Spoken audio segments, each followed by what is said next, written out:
তো আমরা পরের রুলটাতে যদি যাই তাহলে এখানে দেখব যে একটু ছোট ছোট করে লেখাগুলো আছে, একটু কষ্ট হবে বুঝতে।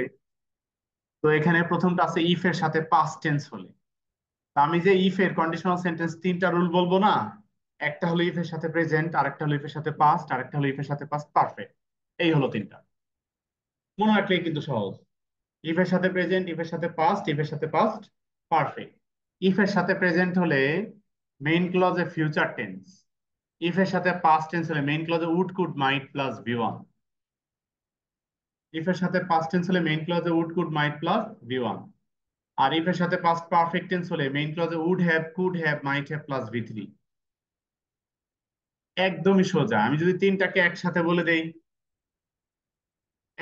দেই, তিনটাকে, ইফ এর সাথে প্রেজেন্ট টেন্স হলে মেইন ক্লজে ফিউচার, ইফ এর সাথে পাস্ট টেন্স হলে মেইন ক্লজে উড কুড মাইট, ইফ এর সাথে পাস্ট পারফেক্ট টেন্স হলে মেইন ক্লজে would have could have might have plus V three. এই তো, কত সহজ না?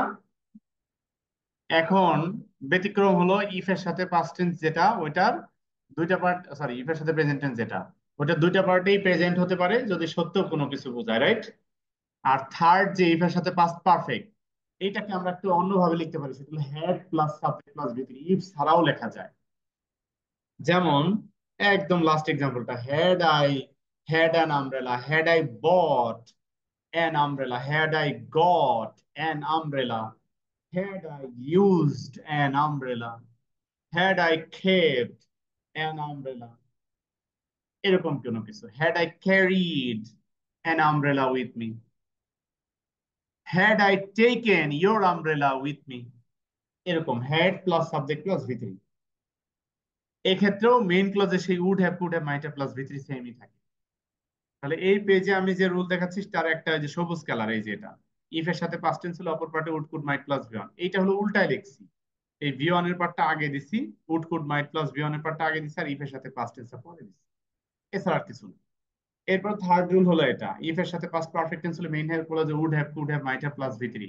এটা হলো জাস্ট শুধু এটাকে উল্টাই দিছি, যে would have could have might have plus V three আগে হইতে পারে, আর ইফ এর অংশটা পরে হইতে পারে। এছাড়া আর তেমন বিশেষ কিছু। এটাও ওই যে had plus subject plus V three লাস্টে যেটার এক্সাম্পল দিলাম সেটা। অন্যগুলোর এক্সাম্পল কিন্তু আমি দিলাম না, কারণ আমি বেসিক তো তিনটা রুল শেখাইলাম। ইফ এর সাথে প্রেজেন্ট হলে মেইন ক্লজে ফিউচার, ইফ এর সাথে পাস্ট টেন্স হলে মেইন ক্লজে would could might plus V one, if এর সাথে পাস্ট পারফেক্ট টেন্স হলে মেইন ক্লজে would have could have might have plus V three. আচ্ছা থাকুক, আজকে তিনটাই থাকুক নাকি? বুঝতে পারছো কিনা রুলগুলো বলো। তাহলে অ্যানাউন্সমেন্ট নিয়ে যাও। অ্যানাউন্সমেন্টটা কি? Exam on negative and exclamatory. পুরা লিখলাম না, সংক্ষেপে লিখলাম। Exam on negative and exclamatory on Saturday. Wait wait wait, এখন এই সবগুলো রুলস রিভিশন দিয়ে আসবা। পিডিএফ দিয়ে দেবো নাকি? কেন, রুল খাতায় লেখা আছে না? পিডিএফ দিলে মোবাইল নিয়ে বসবে আর পড়ালেখা করবে না? হ্যাঁ, আচ্ছা, আজকে দেবো না, কালকে দেবো। পিডিএফ দিব না আমি, এক পেজে সব শুধু রুল গুলো দিব, এক্সাম্পল দেবো না। হবে? ঠিক আছে, এক পেজ মাত্র, ওকে স্যার। যাতে বাবা মা প্রিন্ট করে দিতে পারে। এক পেজ, এক পেজ প্রিন্ট করতে আর বেশি কিছু লাগবে না। ফন্ট ছোট করলে হাফ পেজেও চলে আসতে পারে, ফন্ট ছোট করলে হাফ পেজেও চলে আসতে পারে। যারা খাতায় রুল লিখছো তারাই বেস্ট। ঠিক আছে, তো আজকে এখানে শেষ করছি। ভালো থেকো সবাই, আল্লাহ হাফেজ। পড়ো মনোযোগ দিয়ে, তোমার জীবন গঠন করার জন্য আসসালামু আলাইকুম স্যার।